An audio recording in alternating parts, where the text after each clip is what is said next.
네, 너무 귀한 찬양 또 귀한 목장 모임의 흔적들 보여주셔서 너무 감사합니다.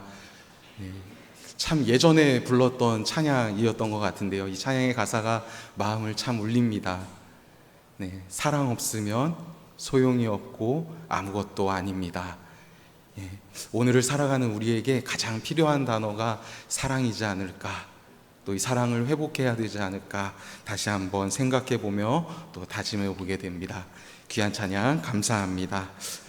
사랑하는 성도 여러분, 우리는 매주 선포되는 말씀을 듣습니다. 매주 말씀을 가까이 합니다. 선포되는 말씀에 어떻게 반응하십니까? 말씀을 듣고 어떻게 행동하십니까? 여러 가지 반응이 나오겠죠. 아무것도 하지 않는 무반응이 있을 수 있고요. 또 뭔가 열심히 적용해서 살아보려는 움직임도 있을 수 있고요.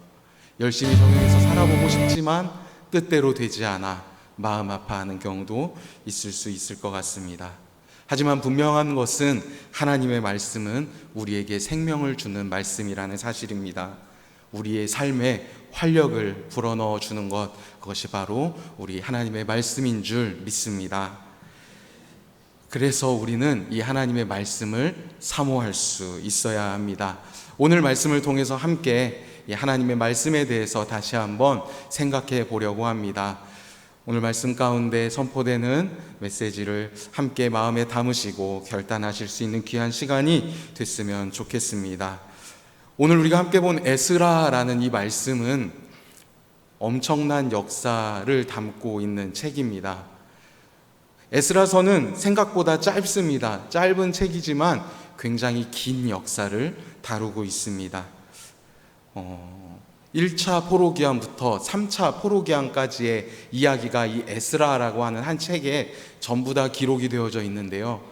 1차 포로기환부터 3차까지의 기간을 다 합치면 몇 년 될 것 같습니까? 갑자기 또 질문을 드리니까 죄송합니다. 하나님이 그러면 이 질문 먼저 드리는 게 좋을 것 같아요. 이스라엘이 멸망하고 하나님이 언제 다시 돌아올 거라고 하셨죠? 네, 70년 뒤에 돌아올 거라고 하셨죠.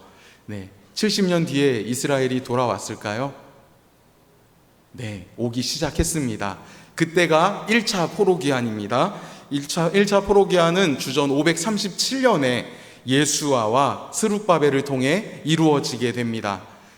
1차 포로기환을 시작으로 해서 3차까지 오게 되는데 걸린 시간은 약 90년입니다. 90년이라고 하는 이 긴 시간 동안 세 차례의 포로기환이 이루어지는데요. 1차와 2차의 간격이 약 70년, 80년 가까이 되고요.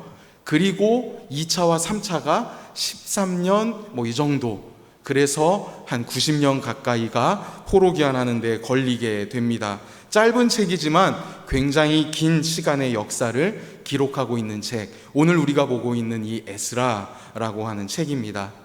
에스라라는 이름의 뜻은 하나님이 도와주셨다라는 의미를 담고 있습니다. 에스라는 하나님이 도와주셨다라는 의미를 가지고 있습니다. 오늘 말씀 1절에서 5절은 그 에스라의 족보에 대해 이야기를 합니다. 원래는 읽고 싶었지만 시간 관계상 넘어가겠습니다. 성경에서 족보를 다룬다 했을 때 이 족보는 굉장히 큰 의미를 가지고 있습니다. 에스라를 소개하고 있는 이 족보는 어떤 의미를 품고 있을까요? 5절 말씀만 좀 읽었으면 좋겠는데요. 우리 5절 말씀 함께 읽어보겠습니다. 아비스와의 13대 손이요, 비느하스의 14대 손이요, 엘르아살의 15대 손이요, 대제사장 아론의 16대 손이라.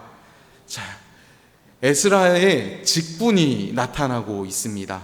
에스라의 직업은 뭘까요? 에스라의 직분은 뭘까요? 일반적으로 알고 계신 거는 학사라는 직분을 알고 계시죠?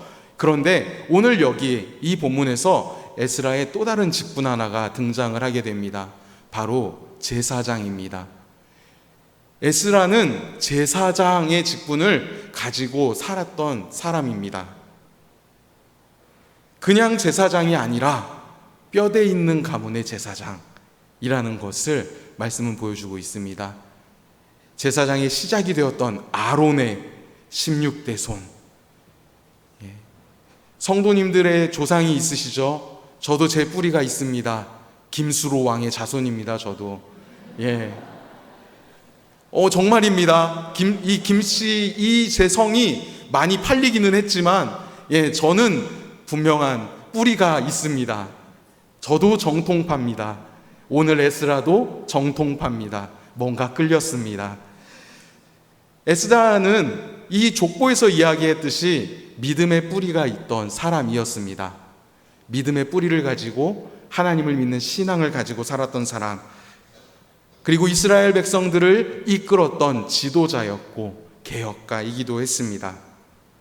율법에 능통했던 학자이기도 했습니다. 그래서 에스라는 바벨론에서 백성들을 인솔하여 귀환한 후에 율법을 가르쳤고요. 하나님의 법에 위법되는 것들은, 하나님의 법에 벗어나는 모든 것들을 척결하는 일을 시작합니다.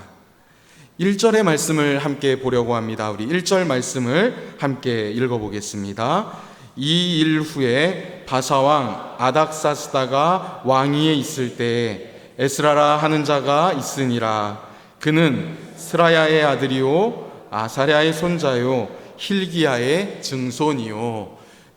오늘 본문의 1절은 특별한 단어로 시작합니다. 이 일 후에.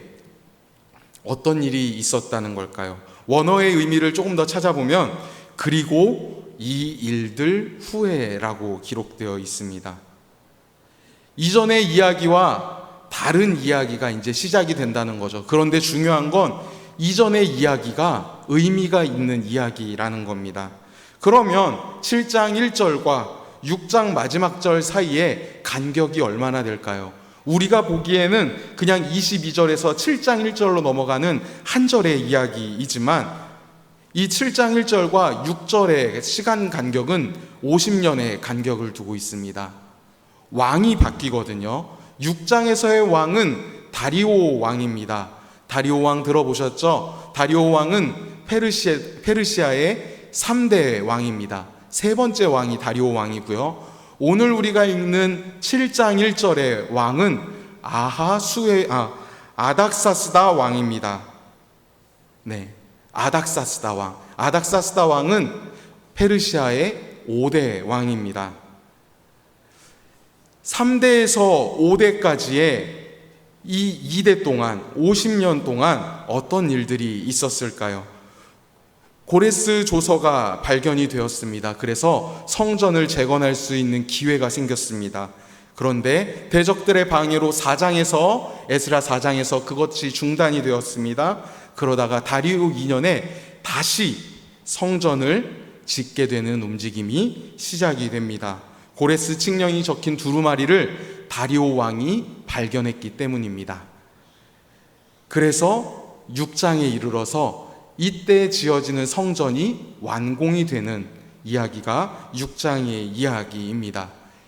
여기서 7장 1절에서 말하는 이 일들이라는 것은 이 일을 이야기하는 겁니다. 성전이 완성되어졌을 때, 황무지밖에 없었던 예루살렘에 하나님의 이름을 높일 수 있는, 하나님과 직접 대면할 수 있는 성전이 세워졌을 때, 성전이 봉헌되어졌을 이때를 이야기하는 겁니다. 50년의 시간을 한 번에 압축시킨 것이죠. 상황이 바뀌었습니다. 아닥사스다라는 왕이 이제 등장하게 되었습니다. 아닥사스다라는 왕은 아까 페르시아의 5대 왕이라 말씀을 드렸습니다. 그리고 다리오 왕은 몇 대라고 말씀을 드렸습니까? 3대라고 말씀드렸습니다. 오늘 역사 이야기 같죠?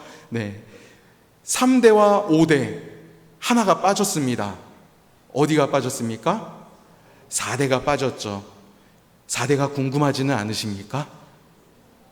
안 궁금하신가 보네요. 저는 궁금했습니다. 4대 왕은 누구일까요? 우리가 너무나도 잘 아는 왕입니다. 에스더 하면 이 왕이 떠올라야 합니다. 누굽니까? 아하수에로라는 왕이 페르시아의 4대 왕입니다. 아하수에로와 관련된 많은 이야기들이 있습니다. 우리가 가장 잘 아는 것 무엇입니까? 에스더서에 나오는 대로 하만의 이스라엘 민족 말살의 이야기, 이 이야기를 우리가 너무 잘 알지요. 이 사건 때문에 2차 포로기한이 이루어지지 않았을까라고 말하는 학자들의 추측도 있습니다. 어쨌든 중요한 사실은 이스라엘 백성들이 포로로 있던 어려움 속에서도 하나님은 무엇을 하고 계셨다는 겁니까? 일하고 계셨다라는 겁니다. 이스라엘 백성들이 지금 페르시아라고 불리는 바벨론 때부터 잡혀갔던 포로기의 생활에 아직까지 머물러 있었음에도 불구하고 하나님은 예루살렘 땅에서 성전을 만드는 일을 하시고 계셨다라는 겁니다. 다시 예배할 수 있는 예배의 처소를 만들어 주셨다라는 겁니다. 에스라를 소개하는 에스라서의 저자는 1절에서 5절까지의 내용과 또 6절의 내용을 통해서 에스라가 몇 가지 측면에서 이스라엘의 지도자가 되기에 적합한 사람이었음을 이야기하고 있습니다. 먼저 1절에서 5절까지는 어떤 측면이었을까요? 혈통적인 측면입니다. 에스라는 대제사장 아론의 후손이었다라는 겁니다. 바로 앞에 보면 에스라의 아버지가 누구라고 이야기를 하고 있냐면요, 스라야라고 이야기를 하고 있습니다. 그런데 실제로 스라야는 어떤 사람이냐면 예루살렘 성전이 파괴되었을 때의 대제사장입니다. 몇 년 전의 이야기입니까? 수십 년 전에 사람이 에스라의 아버지 세대로 등장을 하게 됩니다. 에스라의 아버지가 될 수 없는 사람인데 왜 이 사람을 강조하고 있을까요? 이 사람이 가장 잘 알려져 있던 대제사장이었기 때문입니다.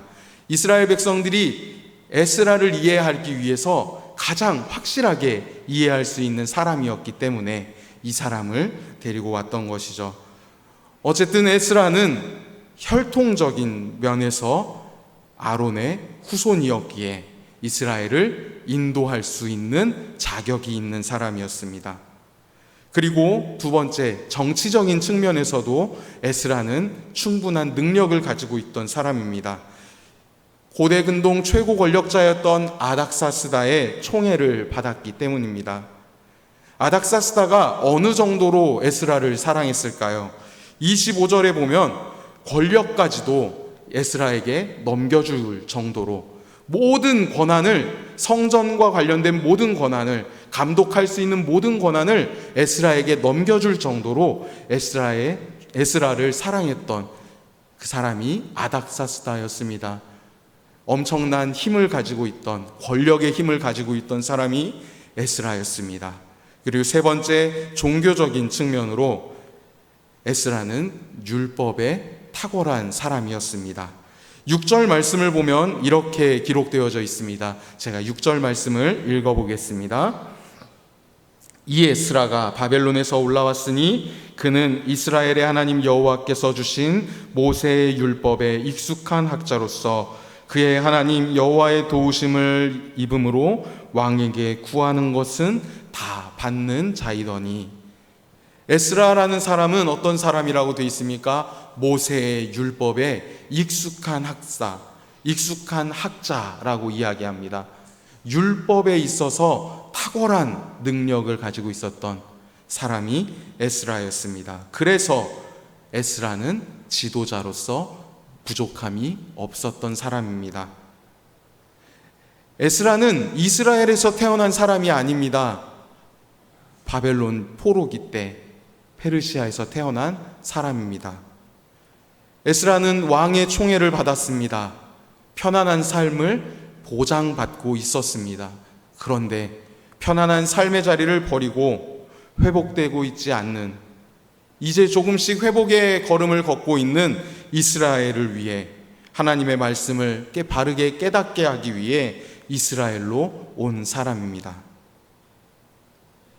에스라는 하나님의 말씀에 사로잡혔던 사람이었습니다.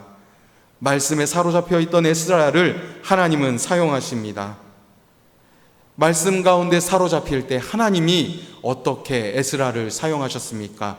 6절의 말씀을 다시 보면 하나님이 에스라에게 어떠한 은혜를 주셨다 기록합니까? 왕에게 구하는 것은 모두 다 받을 수 있었다 이야기합니다. 6절은 에스라에 대해서 두 가지를 이야기해 줍니다. 이 율법에 익숙했을 뿐 아니라 두 번째, 하나님의 도우심으로 왕에게 구하는 것을 다 받았던 사람. 다른 제사장들이 율법을 몰랐을까요? 율법을 알았겠죠. 하지만 에스라만큼 탁월한 사람은 없었다라는 이야기입니다. 그리고 왕에게 구하는 모든 것을 다 받을 수 있었던 엄청난 능력이 있는 사람. 아버지와 어머니의 신앙을 잘 물려받을 수 있었던 에스라. 어떻게 이것을 알 수 있을까요? 어떻게 에스라는 하나님의 말씀을 누구보다 잘 아는 학사가 될 수 있었을까요? 부모님의 영향이 컸지 않겠습니까? 에스라를 가리켜서 성경은 에스라의 직업인 이 학사를 가리켜서 무엇이라 이야기하냐면 소페르라는 단어를 통해 이야기합니다. 우리가 읽는 성경에서는 학사라는 언어로 학자라고 불려지기도 하지만 실제로 다른 곳에서는 서기관이라는 표현으로 사용되어집니다. 에스라는 서기관이었습니다. 고개 근동에서 서기관은 엄청난 큰 관직이었습니다. 적어도 한 나라의 비서실장급에 해당하는 직책이 바로 이 서기관이었습니다. 포로의 자리에서 서기관이라는 직책까지 올라갔습니다. 에스라를 기록한 저자는 이 모든 것이 하나님의 은혜라 이야기합니다. 하나님의 도우심으로 에스라가 이곳까지 올라갔다 이야기합니다. 사랑하는 성도 여러분, 에스라와 느헤미야서를 이해하는 가장 중요한 핵심 논리는 하나님의 섭리와 하나님의 보호입니다. 하나님이 인도하셨다라는 것이죠. 오늘 우리는 에스라의 모습을 보며 우리의 모습을 한번 생각해 볼 수 있어야 합니다. 오늘 우리는 말씀을 어떻게 대하고 있습니까? 오늘 우리는 성경을 어떻게 대하고 있습니까? 하나의 도구로 대하고 있지는 않습니까?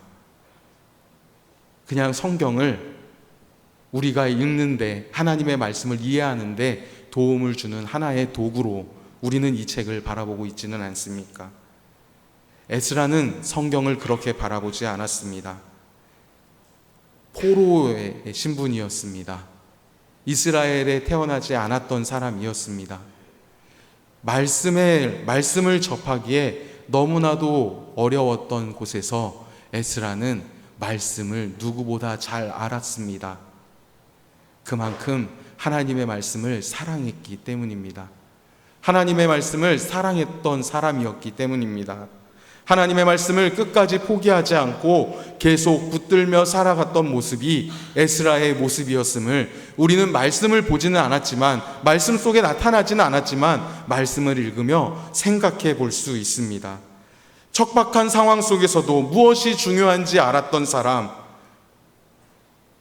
중요한 것을 끝까지 붙들었던 사람, 그 사람이 바로 에스라였습니다. 사랑하는 성도 여러분, 무엇이 우리에게 가장 우선됩니까? 우리의 우선순위는 어떤 것입니까? 우리의 직업이 먼저입니까? 하나님이 먼저입니까?